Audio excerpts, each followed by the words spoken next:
At 9 o'clock the next morning his servant came in with a cup of chocolate on a tray and opened the shutters.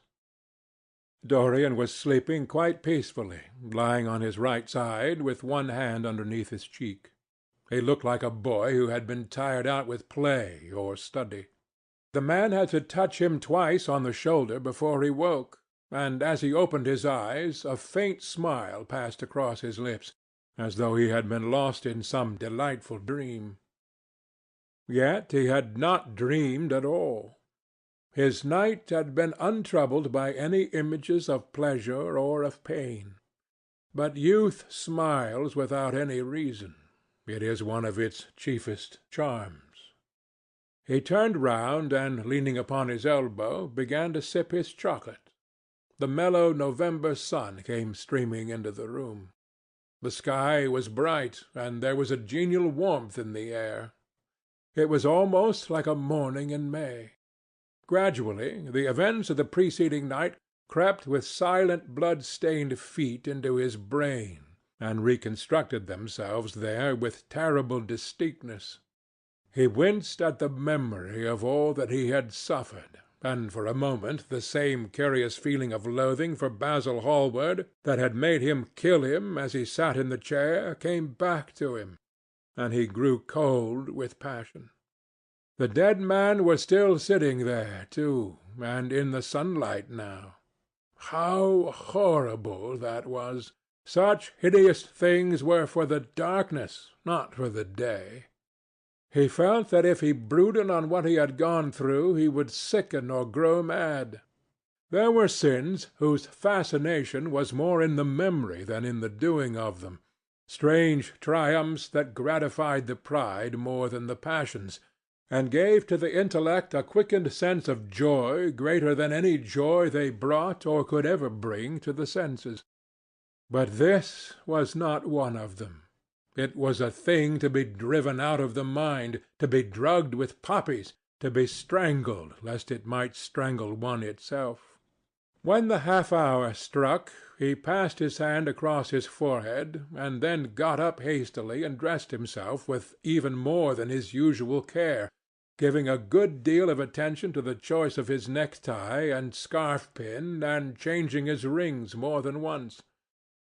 He spent a long time also over breakfast, tasting the various dishes, talking to his valet about some new liveries that he was thinking of getting made for the servants at Selby, and going through his correspondence. At some of the letters he smiled. 3 of them bored him. One he read several times over, and then tore up with a slight look of annoyance in his face. That awful thing, a woman's memory, as Lord Henry had once said. After he had drunk his cup of black coffee, he wiped his lips slowly with a napkin, motioned to his servant to wait, and going over to the table, sat down and wrote 2 letters. One he put in his pocket. The other he handed to the valet. "Take this round to 152 Hertford Street, Francis, and if Mr. Campbell is out of town, get his address." As soon as he was alone, he lit a cigarette and began sketching upon a piece of paper, drawing first flowers and bits of architecture, and then human faces. Suddenly he remarked that every face that he drew seemed to have a fantastic likeness to Basil Hallward. He frowned, and getting up, went over to the bookcase and took out a volume at hazard. He was determined that he would not think about what had happened until it became absolutely necessary that he should do so. When he had stretched himself on the sofa, he looked at the title-page of the book. It was Gautier's Émaux et Camées, Charpentier's Japanese paper edition, with the Jacquemart etching. The binding was of citron green leather, with a design of gilt trellis-work and dotted pomegranates. It had been given to him by Adrian Singleton. As he turned over the pages, his eye fell on the poem about the hand of Lacenaire, the cold yellow hand, du supplice sans corps mal lavé, with its downy red hairs and its doigts de faune. He glanced at his own white taper fingers, shuddering slightly in spite of himself, and passed on till he came to those lovely stanzas upon Venice. Sur une gamme chromatique, le sein de Paris ruisselant. La venue de l'Adriatique, sort de l'eau son corps rose et blanc. Le dôme, sur l'azur des ondes, suivant la phrase au pur contour, s'enflant comme des gorges rondes que soulève un soupir d'amour. L'esquif à bord et me déposait, jetant son amarre au pilier devant une façade rose, sur le marbre d'un escalier. How exquisite they were! As one read them, one seemed to be floating down the green waterways of the pink and pearl city, seated in a black gondola with silver prow and trailing curtains. The mere lines looked to him like those straight lines of turquoise blue that follow one as one pushes out to the Lido. The sudden flashes of colour reminded him of the gleam of the opal and iris-throated birds that flutter round the tall honeycombed campanile, or stalk with such stately grace through the dim dust-stained arcades. Leaning back with half-closed eyes, he kept saying over and over to himself, Devant une façade rose, sur le marbre d'un escalier. The whole of Venice was in those two lines. He remembered the autumn that he had passed there, and a wonderful love that had stirred him to mad, delightful follies. There was romance in every place, but Venice, like Oxford, had kept the background for romance, and to the true romantic, background was everything, or almost everything. Basil had been with him part of the time, and had gone wild over Tintoretto. Poor Basil! What a horrible way for a man to die! He sighed, and took up the volume again, and tried to forget. He read of the swallows that fly in and out of the little cafe at Smyrna, where the Hadjis sit counting their amber beads, and the turbaned merchants smoke their long tasselled pipes and talk gravely to each other. He read of the obelisk in the Place de la Concorde that weeps tears of granite in its lonely sunless exile, and longs to be back by the hot lotus-covered Nile, where there are sphinxes and rose-red ibises, and white vultures with gilded claws, and crocodiles with small beryl eyes that crawl over the green steaming mud. He began to brood over those verses which, drawing music from kiss-stained marble, tell of that curious statue that Gautier compares to a contralto voice, the monstre charmant that couches in the porphyry room of the Louvre. But after a time the book fell from his hand. He grew nervous, and a horrible fit of terror came over him. What if Alan Campbell should be out of England? Days would elapse before he could come back. Perhaps he might refuse to come. What could he do then? Every moment was of vital importance. They had been great friends once, 5 years before, almost inseparable indeed. Then the intimacy had come suddenly to an end. When they met in society now, it was only Dorian Gray who smiled. Alan Campbell never did. He was an extremely clever young man, though he had no real appreciation of the visible arts, and whatever little sense of beauty of poetry he possessed he had gained entirely from Dorian. His dominant intellectual passion was for science. At Cambridge he had spent a great deal of his time working in the laboratory, and had taken a good class in the natural science tripos of his year. Indeed, he was still devoted to the study of chemistry, and had a laboratory of his own, in which he used to shut himself up all day long, greatly to the annoyance of his mother, who had set her heart on his standing for Parliament, and had a vague idea that a chemist was a person who made up prescriptions. He was an excellent musician, however, as well, and played both the violin and the piano better than most amateurs. In fact, it was music that had first brought him and Dorian Gray together, music and that indefinable attraction that Dorian seemed to be able to exercise whenever he wished, and, indeed, exercised often without being conscious of it. They had met at Lady Berkshire's the night that Rubinstein played there, and after that used to be seen together at the opera and wherever good music was going on. For 18 months their intimacy lasted. Campbell was always either at Selby Royal or in Grosvenor Square. To him, as to many others, Dorian Gray was the type of everything that is wonderful and fascinating in life. Whether or not a quarrel had taken place between them, no one ever knew.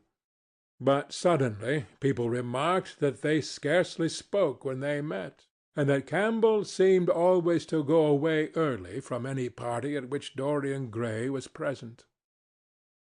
He had changed, too, was strangely melancholy at times, appeared almost to dislike hearing music, and would never himself play, giving as his excuse, when he was called upon, that he was so absorbed in science that he had no time left in which to practice. And this was certainly true. Every day he seemed to become more interested in biology, and his name appeared once or twice in some of the scientific reviews in connection with certain curious experiments. This was the man Dorian Gray was waiting for. Every second he kept glancing at the clock. As the minutes went by he became horribly agitated.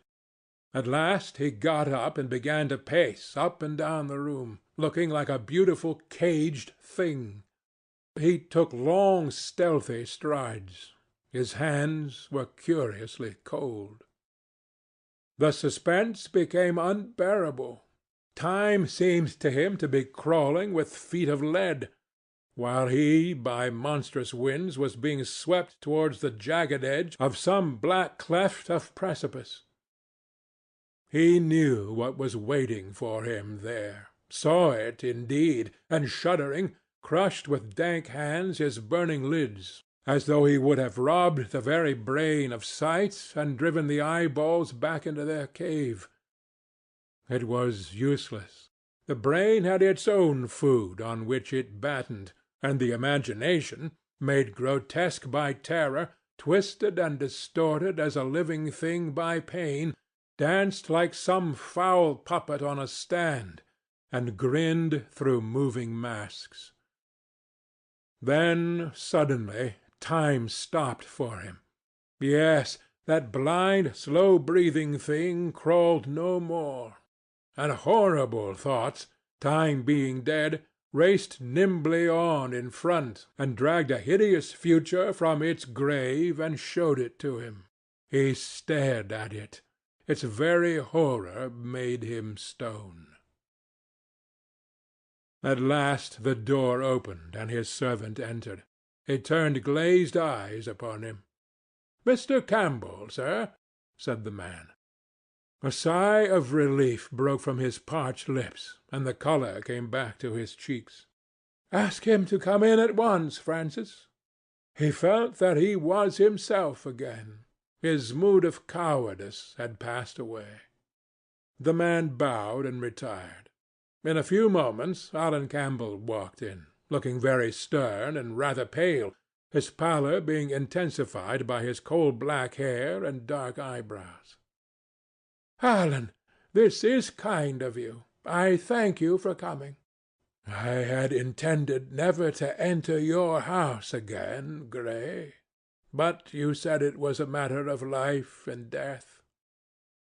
His voice was hard and cold.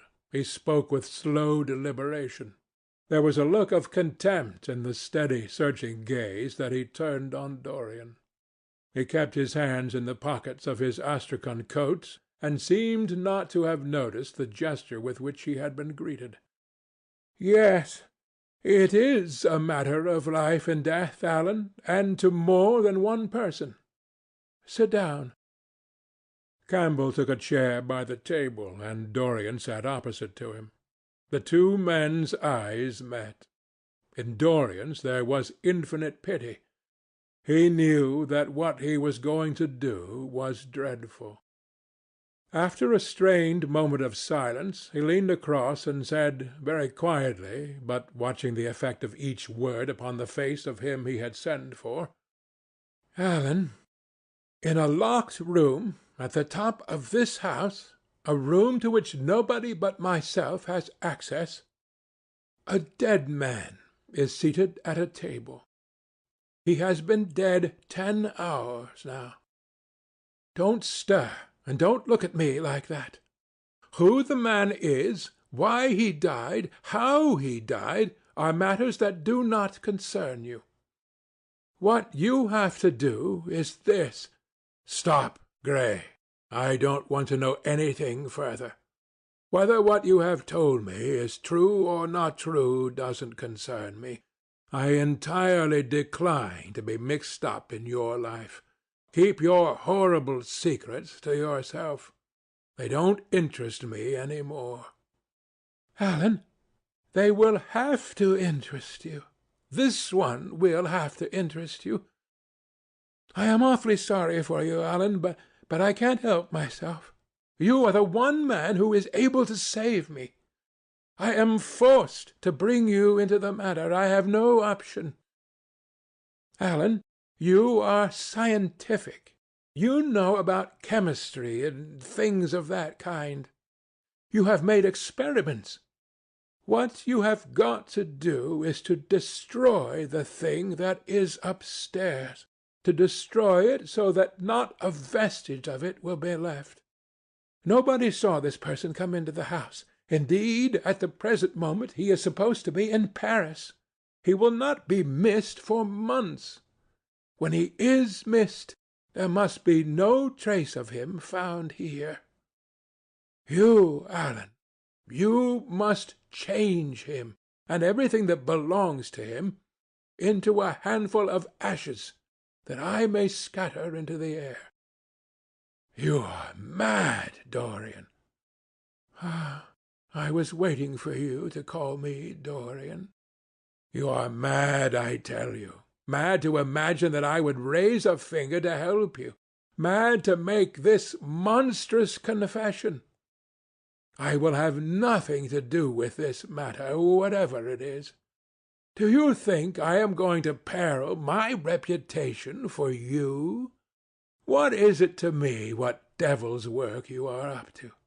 It was suicide, Alan. I am glad of that. But who drove him to it? You, I should fancy. Do you still refuse to do this for me? Of course I refuse. I will have absolutely nothing to do with it. I don't care what shame comes on you. You deserve it all. I should not be sorry to see you disgraced, publicly disgraced. How dare you ask me, of all men in the world, to mix myself up in this horror? I should have thought you knew more about people's characters. Your friend, Lord Henry Wotton, can't have taught you much about psychology, whatever else he has taught you. Nothing will induce me to stir a step to help you. You have come to the wrong man. Go to some of your friends. Don't come to me. Alan, it was murder. I killed him. You don't know what he had made me suffer.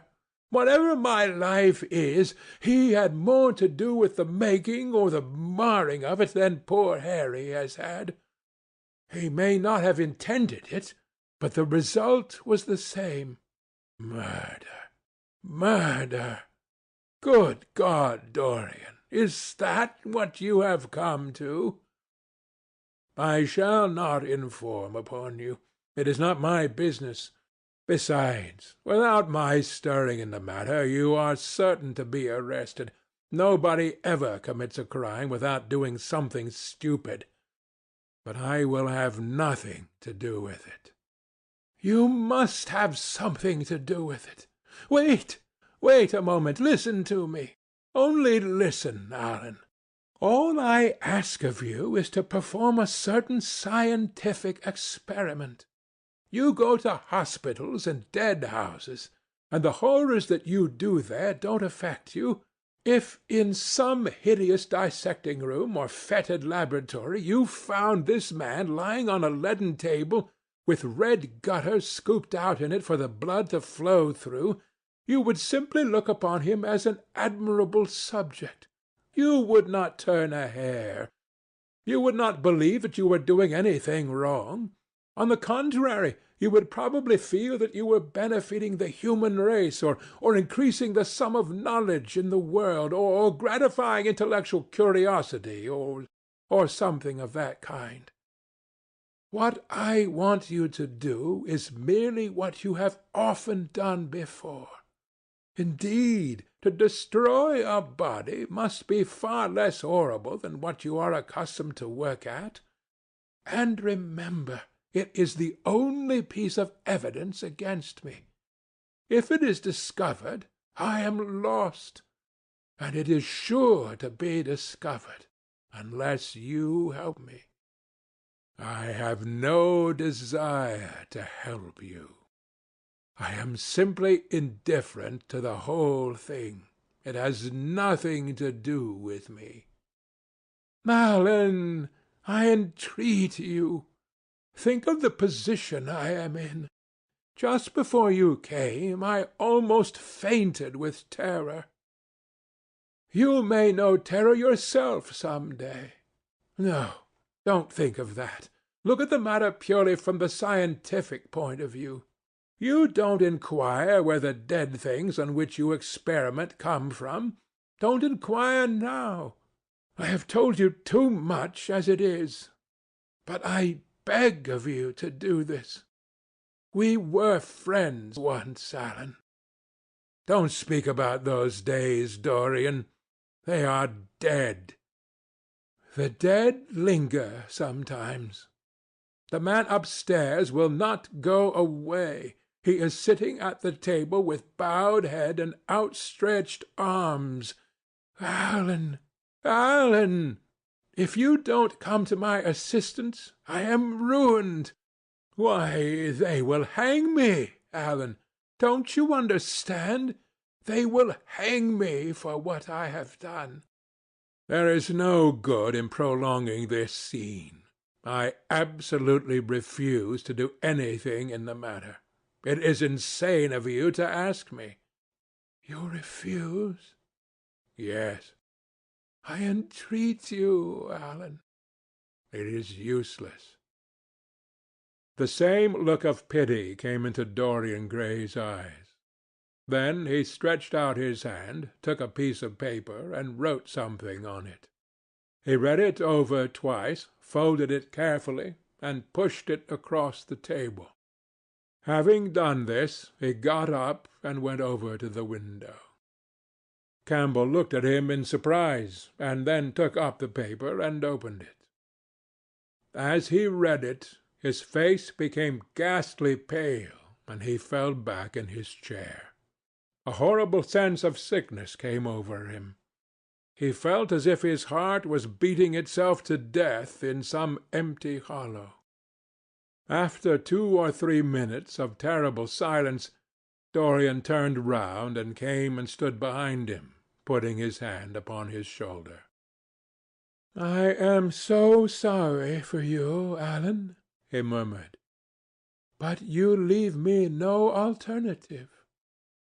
I have a letter written already. Here it is. You see the address. If you don't help me, I must send it. If you don't help me, I will send it. You know what the result will be. But you are going to help me. It is impossible for you to refuse now. I tried to spare you. You will do me the justice to admit that. You were stern, harsh, offensive. You treated me as no man has ever dared to treat me. No living man, at any rate. I bore it all. Now it is for me to dictate terms." Campbell buried his face in his hands, and a shudder passed through him. "Yes, it is my turn to dictate terms, Alan. You know what they are. The thing is quite simple. Come, don't work yourself into this fever. The thing has to be done. Face it and do it." A groan broke from Campbell's lips, and he shivered all over. The ticking of the clock on the mantelpiece seemed to him to be dividing time into separate atoms of agony, each of which was too terrible to be borne. He felt as if an iron ring was being slowly tightened round his forehead, as if the disgrace with which he was threatened had already come upon him. The hand upon his shoulder weighed like a hand of lead.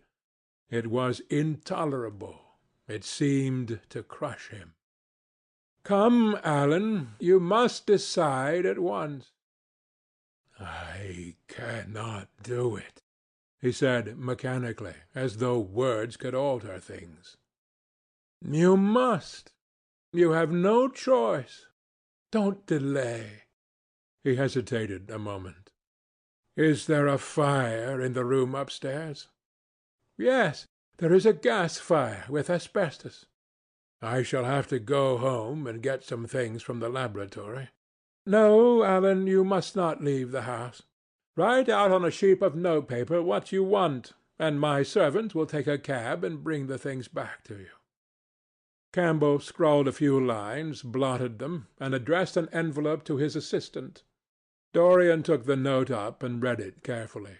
Then he rang the bell and gave it to his valet, with orders to return as soon as possible and to bring the things with him. As the hall door shut, Campbell started nervously, and having got up from the chair, went over to the chimney-piece. He was shivering with a kind of ague. For nearly 20 minutes neither of the men spoke. A fly buzzed noisily about the room, and the ticking of the clock was like the beats of a hammer. As the chime struck 1, Campbell turned round, and looking at Dorian Gray, saw that his eyes were filled with tears. There was something in the purity and refinement of that sad face that seemed to enrage him. "You are infamous, absolutely infamous," he muttered. "Hush, Alan. You have saved my life," said Dorian. "Your life? Good heavens, what a life that is! You have gone from corruption to corruption, and now you have culminated in crime. In doing what I am going to do, what you force me to do, it is not of your life that I am thinking." "Ah, Alan," murmured Dorian with a sigh, "I wish you had 1,000th part of the pity for me that I have for you." He turned away as he spoke, and stood looking out at the garden. Campbell made no answer. After about 10 minutes a knock came to the door, and the servant entered, carrying a large mahogany chest of chemicals, with a long coil of steel and platinum wire and 2 rather curiously shaped iron clamps. "Shall I leave the things here, sir?" he asked Campbell. "Yes," said Dorian.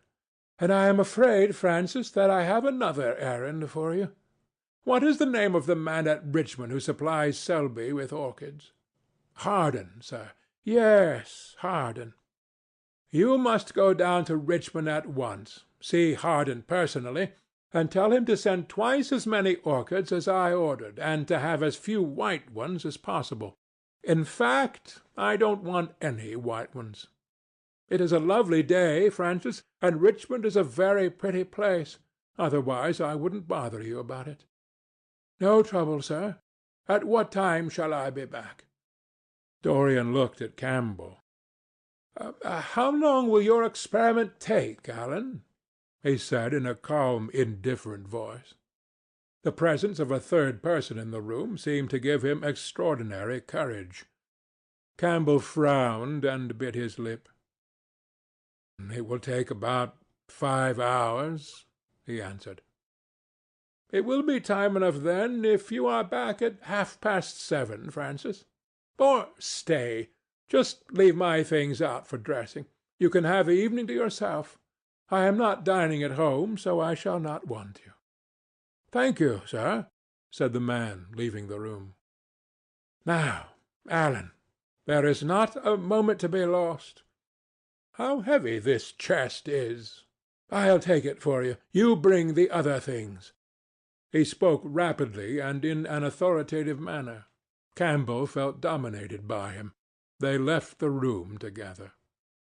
When they reached the top landing, Dorian took out the key and turned it in the lock. Then he stopped, and a troubled look came into his eyes. He shuddered. "I don't think I can go in, Alan," he murmured. "It is nothing to me. I don't require you," said Campbell coldly. Dorian half opened the door. As he did so, he saw the face of his portrait leering in the sunlight. On the floor in front of it the torn curtain was lying. He remembered that the night before he had forgotten, for the first time in his life, to hide the fatal canvas, and was about to rush forward, when he drew back with a shudder. What was that loathsome red dew that gleamed, wet and glistening, on one of the hands, as though the canvas had sweated blood?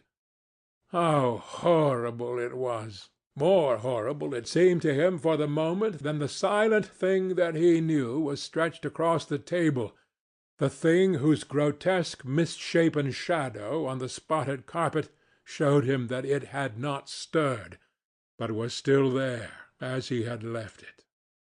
He heaved a deep breath, opened the door a little wider, and with half-closed eyes and averted head walked quickly in, determined that he would not look even once upon the dead man.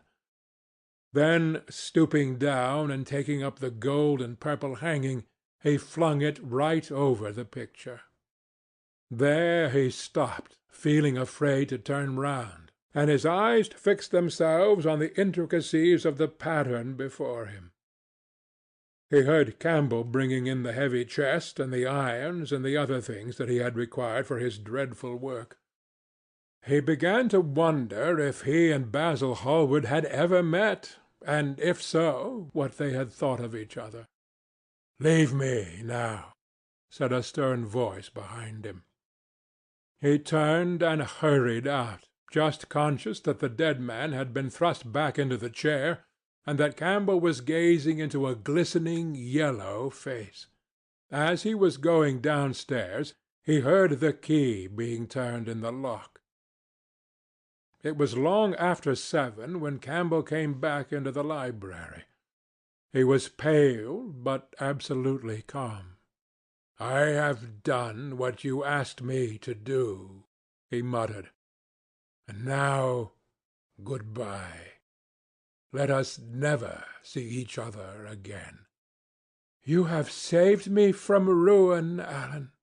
I cannot forget that," said Dorian simply.